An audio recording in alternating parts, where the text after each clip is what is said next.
Un mathématicien, c'est d'abord... À quoi sert-il? Bon, à rien. Et à tout. Mais d'abord à rien, nous y reviendrons. Et à tout, parce que notre monde, notre société contemporaine serait profondément différente si les mathématiciens n'avaient pas existé. Et pour commencer, tout le monde se gargarise des ordinateurs. Le premier projet d'un ordinateur a été fait par un mathématicien qui s'appelait von Neumann.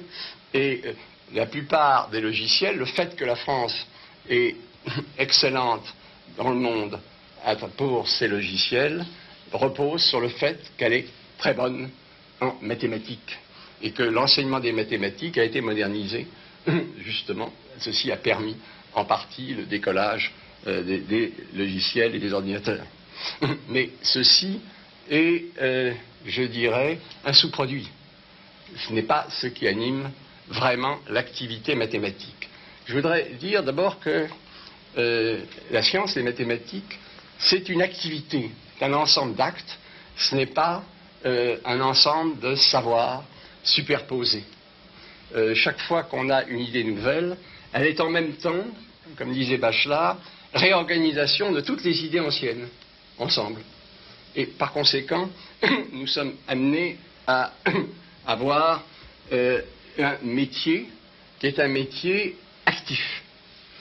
Un mathématicien, c'est d'abord un artisan. Au fond, apprenant en se cognant lui-même contre son propre esprit une humilité nécessaire. Bon, il se rêve, il est un peu artiste. Car l'activité d'un mathématicien, je pense que si mes collègues de neurophysiologie prenaient les électroencéphalogrammes, ils ne verraient aucune différence entre un mathématicien travaillant et un compositeur de musique, par exemple. C'est le même type d'activité. Et qu'est-ce qui fait qu'on devient mathématicien? Est-ce qu'il n'y a pas là l'émergence d'une vocation comparable à celle d'un artiste, justement? Il y a une émergence de vocation. Personnellement, j'ai toujours été frappé du fait qu'en lettres, on pouvait avoir des opinions différentes sur ce qu'on écrivait. On pouvait soi-même prendre un texte ancien, le relire et déclarer qu'il était très mauvais, et ainsi de suite. Tandis qu'en mathématiques, on a une certaine sécurité parce qu'on a des contraintes extrêmement fortes. Et que, comme je l'ai dit tout à l'heure, on se cogne et on se fait mal. Et on s'en aperçoit quand les choses ne vont pas. Comment commence un mathématicien dans son activité? Il commence par être insatisfait, soit par curiosité, soit par une situation mathématique qui lui paraît confuse, compliquée, peu claire. Il n'a pas du tout l'impression de la dominer ou que d'autres l'aient dominée. Et il va commencer, je dirais, à rêver. Il y a des êtres mathématiques à ce moment-là avec lesquels il rêvera. Et dès lors, il atteindra une espèce d'état de transe obsessionnelle qui va durer des semaines et dans lesquelles il pourra travailler, mais travailler sans support. Les mathématiciens est probablement l'homme qui utilise le moins, il utilise un petit peu, l'ordinateur, qui utilise à peine le crayon, et encore rarement à une certaine période. Et dans cette période, il pourra travailler partout. Au café, ça m'arrive très souvent, dans un autobus, ou même à travers la conversation avec un interlocuteur ennuyeux. On peut continuer à être dans cet état de transe. Et puis cet état, en fait douloureux quand même, va durer des semaines. Et le processus est assez intéressant parce qu'il est tout à fait différent de celui qu'on pense pour les mathématiciens. C'est-à-dire, il n'y a pas du tout de processus déductif. L'expérience, la familiarité avec ce monde a fait que tout est simultanément présent sous vos yeux et que vous êtes tout à fait dans l'intuition de ce monde. Vous parlez à vous-même un langage qui n'a rien à faire avec le langage déductif, qui est un langage parfaitement... Vous faites des petits dessins comme ça, qui n'ont rigoureusement aucun sens, sauf pour vous. Ça, c'est le symbole qu'utilisent un certain nombre de complices pour une structure qu'on appelle les espaces fibrés, mais ça n'a pas grand sens autre que d'être porteur d'intuition, ou comme disent les gens prétentieux, d'être heuristique. C'est tout, ça vous aide. Ça vous aide à garder une pensée cohérente. Est-ce que vous pensez en termes de problèmes, un peu comme un écolier On pense en termes de problèmes, de situations, mais ce qui arrive au bout d'un certain temps, c'est que cet état vous fait arriver brusquement à un déclic d'une situation qui vous paraît intéressante et que vous essayez de saisir. Très souvent, cette situation n'a rien à faire direct, avec le problème que vous étiez initialement posé et qui en fait n'apparaît à ce moment-là que comme un prétexte. Il y a donc un phénomène d'imagination créatrice. C'est essentiellement, si on est mathématicien, c'est parce qu'on aime un certain type d'imagination créatrice, mais qui est, on peut dire de ce point de vue que les mathématiques sont un art, mais l'art le plus abstrait, car c'est un art qui n'a pas de support autre qu'un certain type de fonctionnement de l'esprit.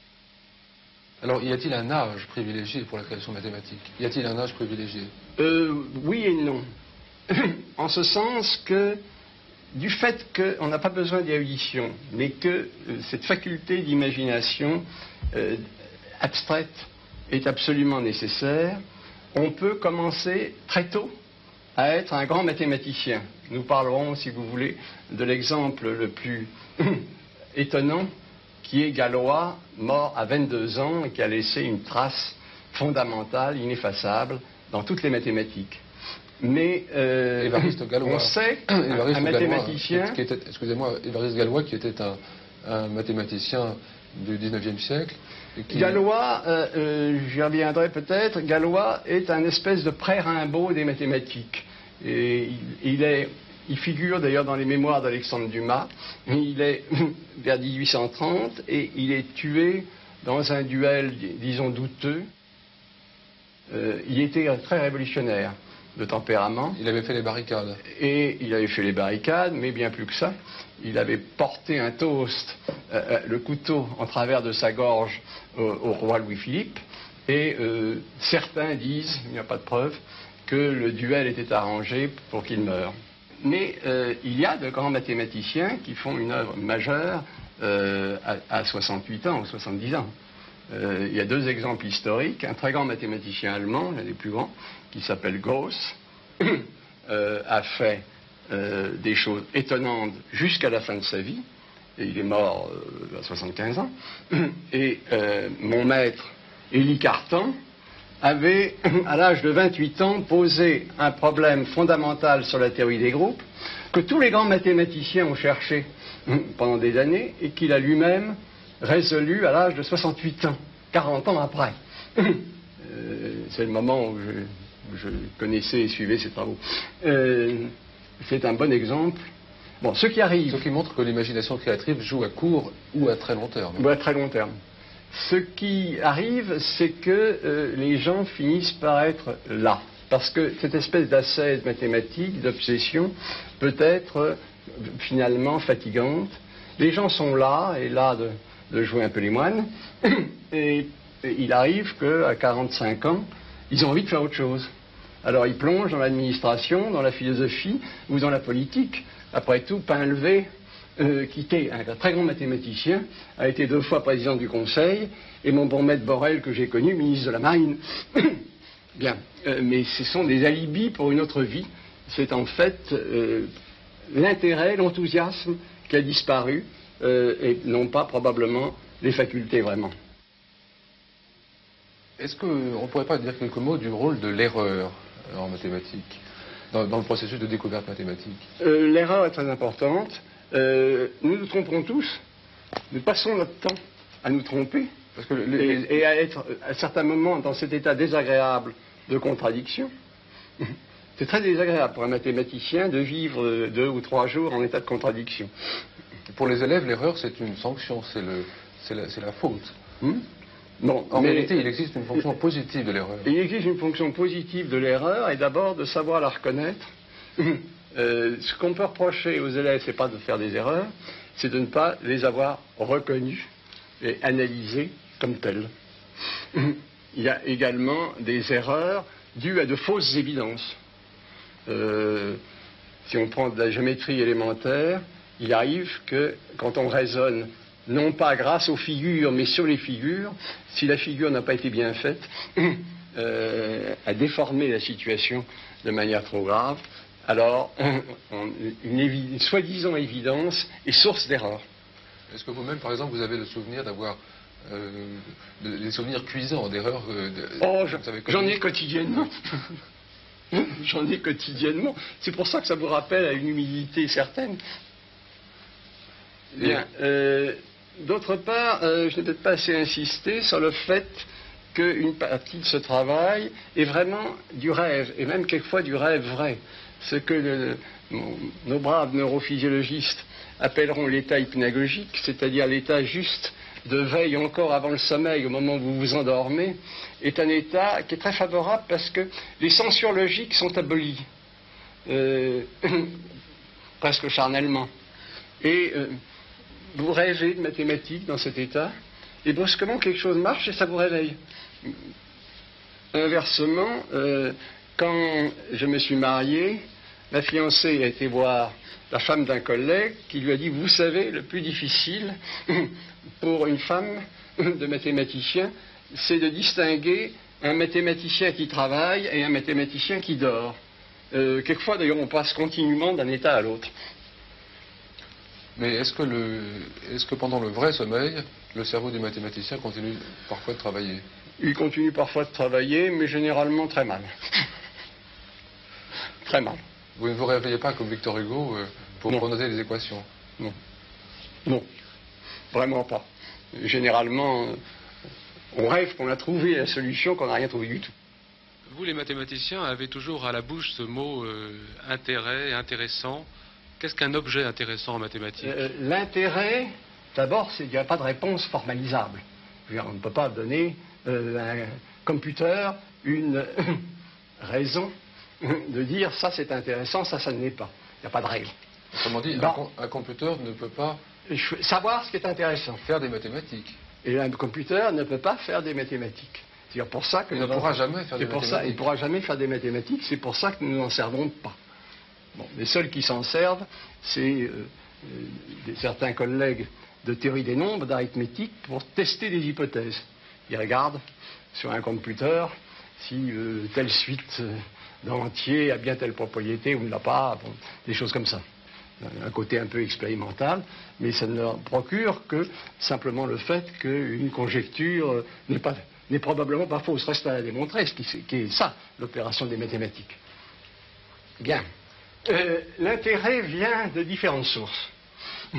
D'abord, il peut venir de la communauté, avec un intérêt, je dirais, reconnu sociologiquement.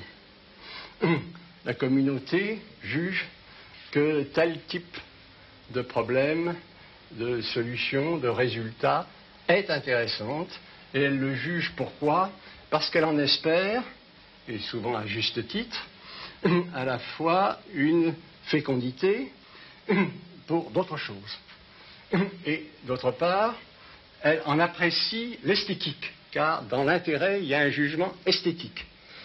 Le résultat est beau, et la démonstration qui conduit est belle, et nous parlons très souvent de belles démonstrations, ce qui est vraiment le contraire. Ça nous rapproche du début sur le côté artiste. Nous parlons très souvent de belles démonstrations ou de beaux résultats, avec beau ou élégant, ce qui est moindre, ce qui est beaucoup moins bien. Bien, donc il y a un élément esthétique dans cet intérêt. Et puis il peut y avoir le contraire, il peut y avoir une personnalité très forte, j'en ai nommé Galois-Cantor, qui impose son point de vue à une communauté contemporaine résistante, rebelle, et qui finit par gagner, mais qui finit par gagner longtemps après. Car en fait, Galois, dont nous savons tout ce qu'il a fait, n'a été vraiment reconnu que 15 ans après sa mort, lorsque le peu de papiers qu'il avait publiés ont été édités et réédités par un grand mathématicien français qui s'appelait Hermite, et qui avait attiré l'attention, etc. Et Cantor était pratiquement persécuté de son vivant. Bon. Par conséquent, ça c'est la personnalité, et la communauté rebelle finit par reconnaître les choses. Mais le problème de l'intérêt, du jugement de valeur en mathématiques, c'est vraiment un problème très difficile. Mon ami Dieudonné se borne à dire les problèmes qui sont intéressants, c'est les problèmes posés par de grands mathématiciens. Bon, mais qu'est-ce que c'est qu'un grand mathématicien? Est-ce qu'il n'est pas plus difficile pour un mathématicien aujourd'hui, même très cultivé, d'embrasser l'ensemble du champ des recherches en mathématiques? Totalement. C'est rigoureusement impossible. Le dernier mathématicien, probablement, qui connaissait toutes les mathématiques de son temps, c'est Henri Poincaré. Depuis Henri Poincaré, je pense que c'est devenu impossible et il n'y en a plus. Mais ce que je dis est différent. C'est qu'un mathématicien ne connaît pas, il a tendance à être de moins en moins érudit, il ne connaît pas toutes les mathématiques de son temps, ce n'est pas son problème. Mais il a les clés qui permettent, avec ses concepts, ses structures, etc., de se réorienter très vite d'une branche des mathématiques à une autre, puisqu'il y a homogénéité du point de vue des méthodes, etc., entre ces choses. Et il le fait très souvent. Normalement, si vous voulez, si je prends mon cas personnel, qui n'a rien d'exceptionnel, je suis un représentant de la communauté, simplement, tous les 4 ou 5 ans, je m'occupe d'un champ de problèmes différents, complètement différents, en gros. Les mathématiques portent une forme de témoignage aseptique, peut-être un peu trop aseptisé, sur le fonctionnement réel de notre esprit, sur ce qu'il y a de commun à l'esprit des hommes. Car les mathématiques, aussi, je veux y insister, on m'a appris qu'elles sont les mêmes partout, qu'elles ne dépendent pas de la civilisation ou de la culture. Mes collègues japonais qui font des mathématiques, et d'excellentes mathématiques, font les mêmes que moi. Peut-être que leur heuristique, ce pouvoir d'imagination, etc., n'est pas motivé par les mêmes images et que les nôtres. Et ceci peut donner des éléments un petit peu différents de connotation. Mais c'est les mêmes mathématiques. Les mathématiques, et une partie de la science théorique en particulier, sont le témoin de l'unité de l'espèce humaine. Nous sommes condamnés à être un, car à la différence, il y a unité de la science, et en particulier unité des mathématiques, face à une diversité des cultures, et les rapports réciproques sont très intéressants à étudier.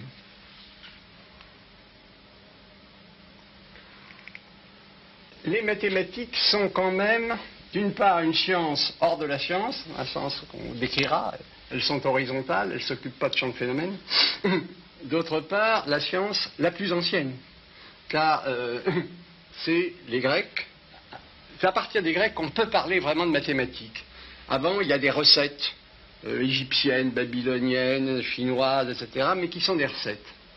Et ce que nous appelons mathématiques est en fait né dans des ports de la Grèce antique, dans des ports où des hommes, peut-être sur la plage, se posaient des questions, discutaient entre eux, et discutaient des problèmes célestes et des problèmes de la cité, en se posant des questions, et ils essayaient certains d'entre eux, de se contenter absolument pas d'histoire, de mythes, d'analogies, mais essayaient de voir aussi quels étaient les prestiges et les pièges du langage.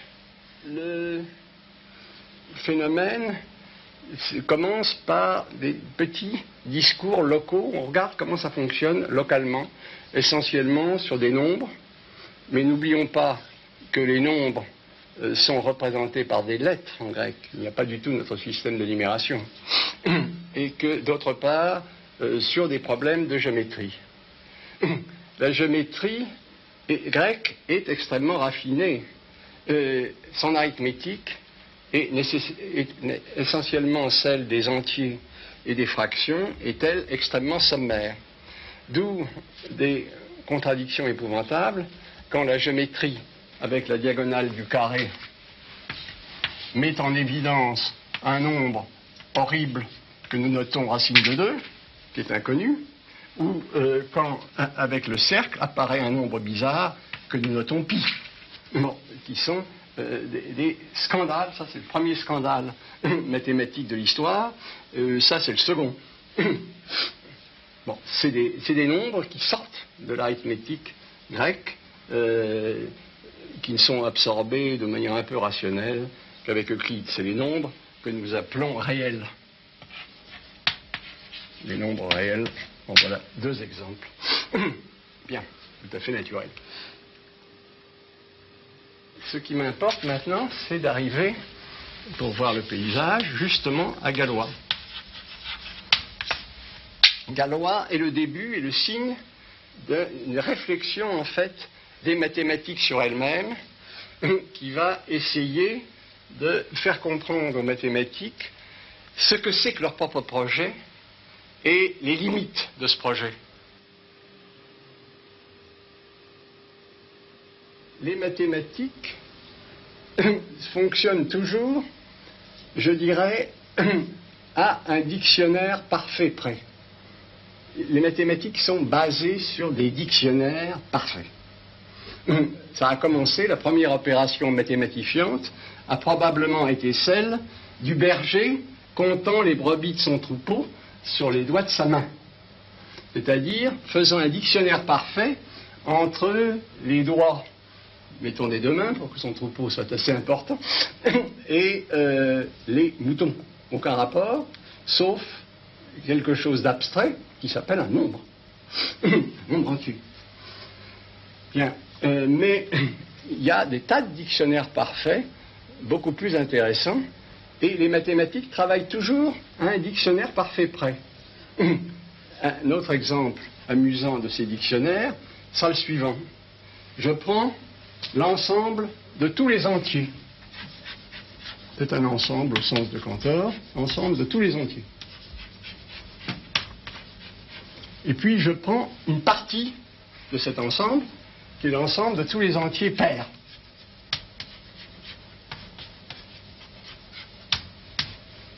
Eh bien, il y a un dictionnaire parfait entre eux qui consiste à tout entier à faire correspondre son double et à tout entier pair à faire correspondre sa moitié. Voilà quel phénomène étrange, parfaitement contraire à ce que Aristote disait de la logique, mais qui était une logique du fini, disant que une partie ne saurait être égale au tout. Voilà un dictionnaire parfait entre une partie et son tout. Bon, ceci caractérise pour le mathématicien la notion d'ensemble infini, cette possibilité d'un dictionnaire parfait, nous disons en termes techniques isomorphisme, entre entiers pairs et tous les entiers. Eh bien, ce que nous avons appris, c'est que l'être des choses n'importe pas aux mathématiciens.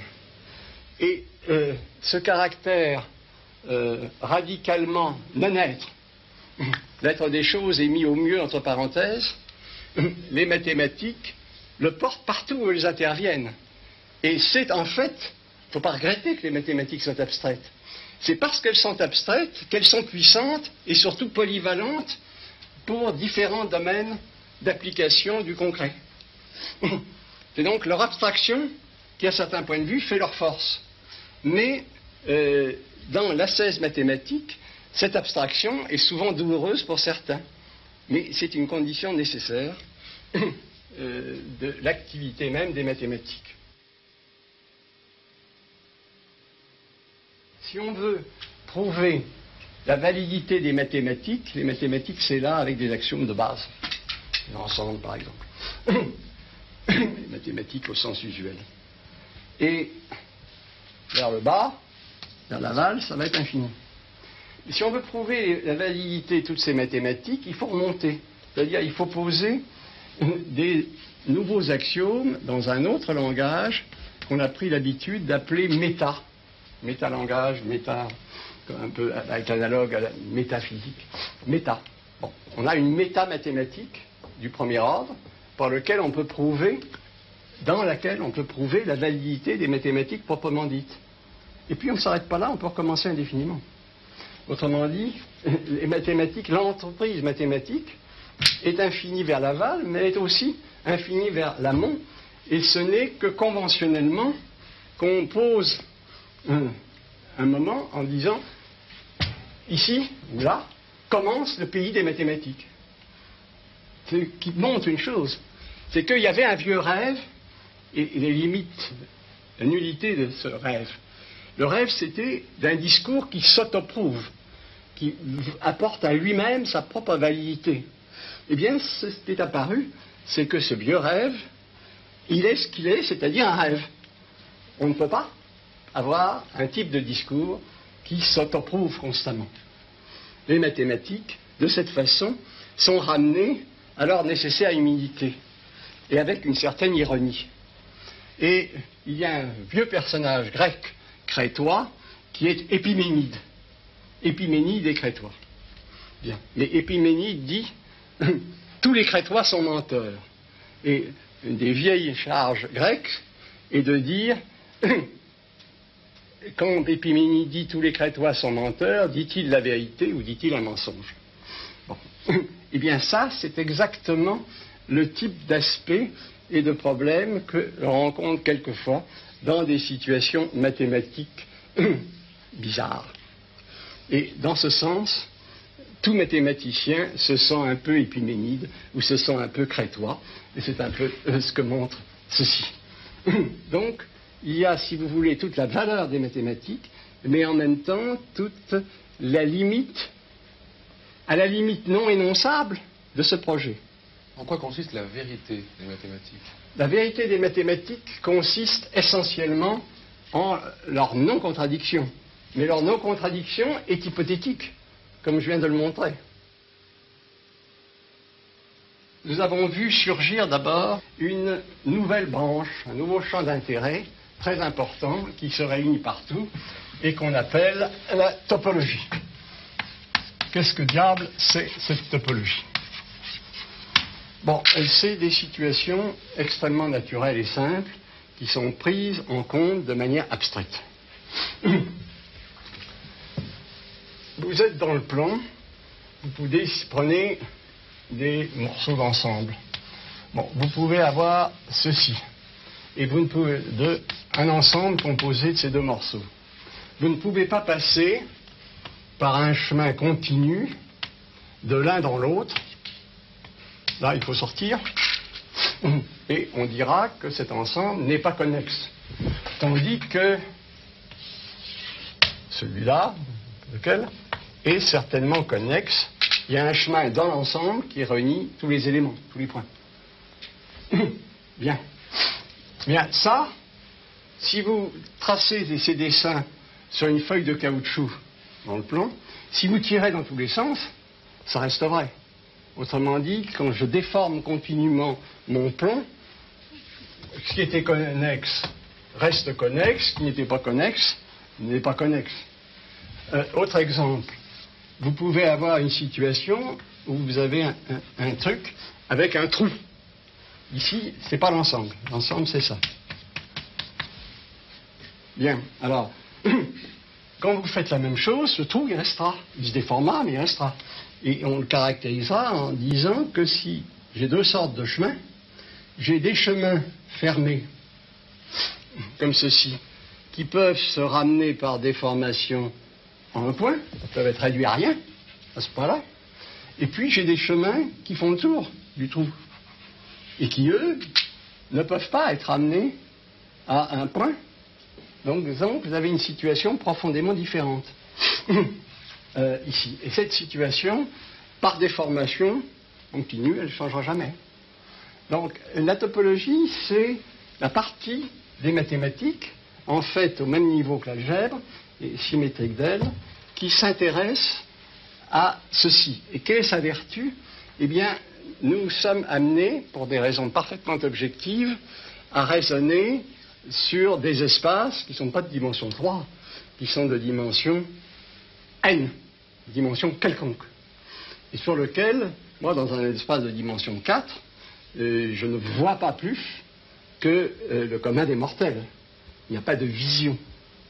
Mais on a acquis des modes de raisonnement qui nous donnent ensuite une certaine intuition sur ces modes de vision. On ne voit pas, mais on a une intuition de ce qui se passe. Et nous avons appris ainsi à pouvoir raisonner sans contradiction et voir des phénomènes dans un espace de dimension quelconque. Bon, ça, c'est la topologie qui nous a permis de le faire. Bon, alors, la topologie est une branche en grand développement et très intéressante en elle-même et qui contamine toutes les autres, sauf l'arithmétique des nombres discrets. Toutes les autres se trouvent contaminées. D'autre part, tout ceci, vous m'avez demandé, et peut-être pas, à quoi ça sert? La réponse, je vais la refaire, je reviens au départ, la réponse est à rien. Autrement dit, tout ceci a été fait pour le plaisir de l'esprit, pour l'ambition de comprendre des situations, et absolument pas pour chercher quelque utilité. Ce n'est pas utile. C'est un grand mystère pour le commun des mortels que cette activité mathématique qui s'abstrait volontairement et en quelque sorte définitivement du réel le rejoigne ensuite aussi de manière aussi spectaculaire et aussi efficace. C'est d'ailleurs pas seulement un mystère pour le commun des mortels, c'est peut-être un des problèmes les plus difficiles et encore les moins résolus auxquels on apporte différentes réponses, des rapports des mathématiques et du réel ou du concret.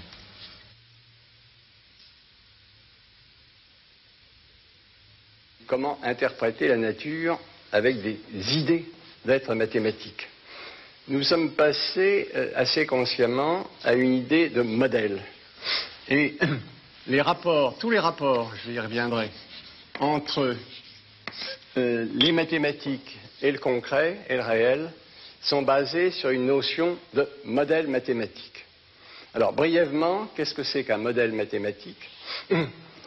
Consiste en fait à coder, exactement comme on code, les points et les domaines d'intérêt d'un champ de phénomènes, uniquement ce qui vous intéresse. Et ce codage, bien entendu, donne un modèle qui est partiel, incomplet. Il ne vise pas du tout à assumer toute la réalité. Ce modèle doit être ce qui veut dire vrai, entre guillemets, c'est pas du tout vrai au sens usuel. Il doit être, d'une part, mathématiquement cohérent, et deuxièmement, il doit être efficace, en ce sens que ce modèle est destiné, en le faisant fonctionner mathématiquement, à regarder s'il nous apprend quelque chose de nouveau sur le réel même, les champs de phénomènes qui nous intéressent.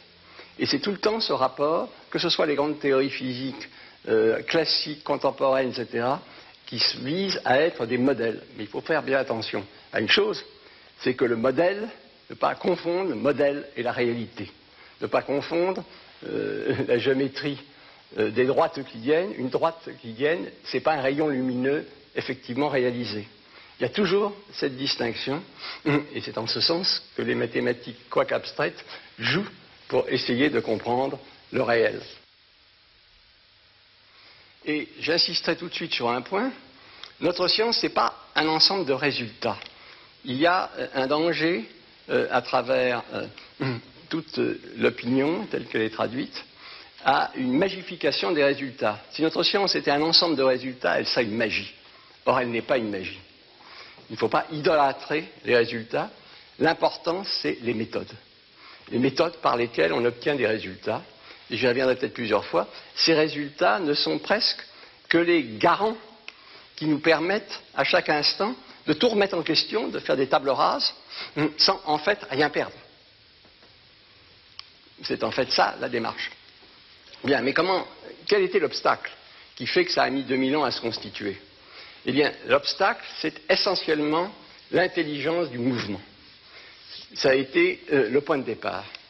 Pour les Grecs, comme pour l'humanité contemporaine des Grecs, il y a repos ou il y a mouvement. L'état naturel d'un corps, c'est le repos. Le repos par rapport à quoi, on ne se le demande pas. Il y a donc d'abord repos, et s'il y a une cause qui s'exerce, mouvement. Et c'est ça la conception grecque qui ne va aller nulle part et qu'on va avoir beaucoup de mal à dépasser. Bon, cette conception du repos leur permet de faire une statique assez correcte, une statique des machines simples, de savoir quand est-ce qu'un levier est en équilibre. Mais seulement en équilibre, pas son mouvement. Il y a des choses assez drôles. Par exemple, à l'époque, Aristote se demande comment l'arc est capable de lancer la flèche. Qu'est-ce qui se passe? Alors, la théorie d'Aristote est la suivante, et c'est vraiment très joli.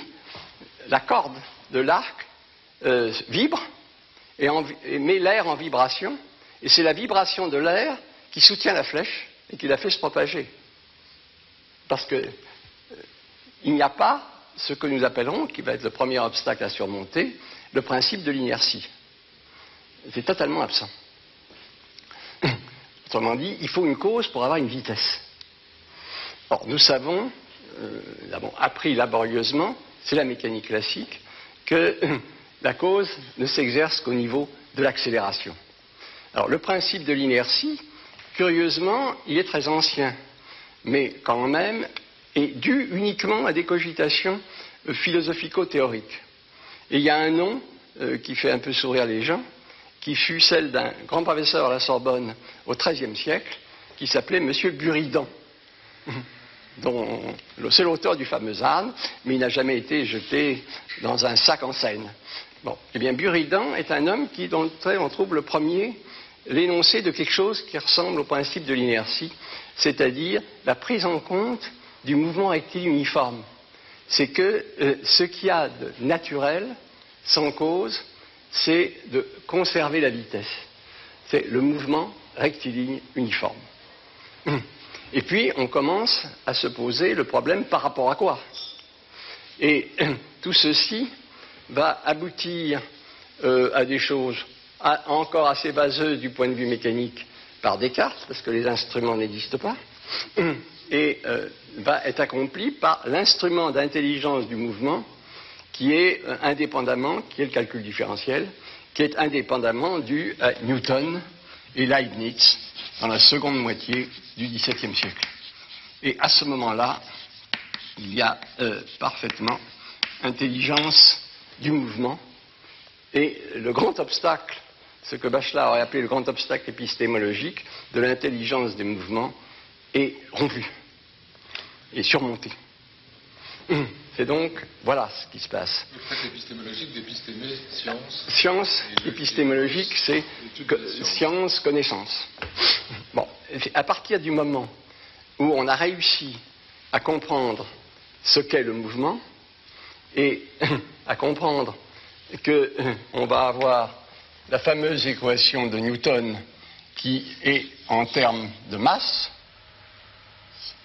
de l'accélération, qu'on a l'habitude de désigner par gamma, et de la force.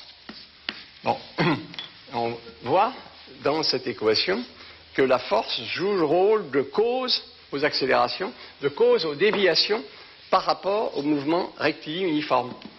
À partir du moment où il y a accélération, il n'y a plus de mouvement rectiligne uniforme.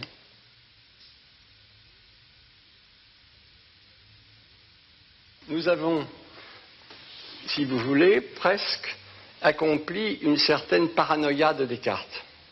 Descartes fait un programme superbe, suspendu à Dieu et parfaitement paranoïaque.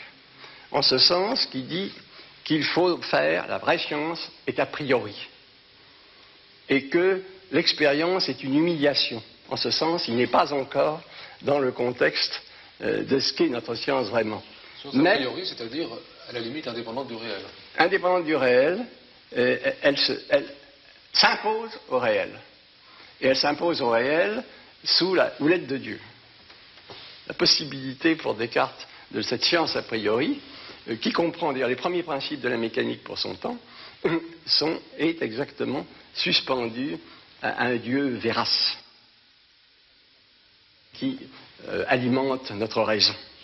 Bon, ceci n'est plus.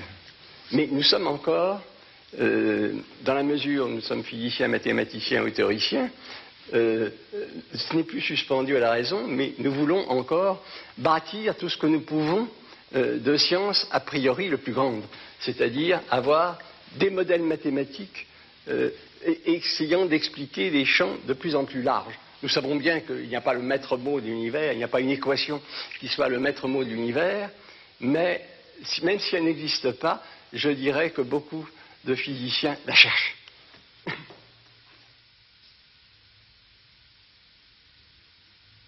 Est-ce que vous diriez, comme certains physiciens le font, comme Weinberg par exemple aux États-Unis, que l'homme finira par comprendre l'essentiel du monde qui l'entoure? Je pense qu'il finira par comprendre, mais la fin est asymptotique, c'est-à-dire ça peut se passer très loin vers l'infini, enfin très loin dans le temps. Et que signifie comprendre? Au fond, c'est pour vous, c'est une adéquation entre les mathématiques essentiellement, comprendre d'une certaine façon, c'est prévoir et contrôler l'ensemble des événements. Ce n'est pas expliquer en un sens de l'être, en un sens ontologique.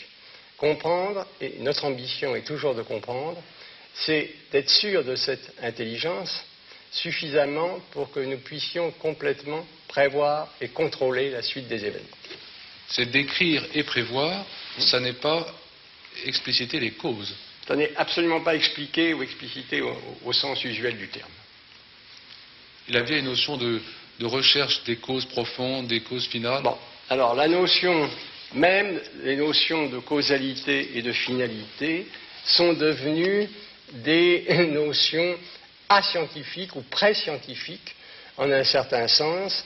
Ces grands problèmes posés par la philosophie se sont révélés relativement naïfs par rapport au mode de pensée que la science a imposé à l'homme actuellement. La finalité a été rejetée, la causalité, à mon avis, est équivalente et devrait aussi bien être rejetée. Ce que nous voulons faire, c'est construire un réseau de relations entre les choses. Et qui dit réseau de relations, dit exactement mathématification.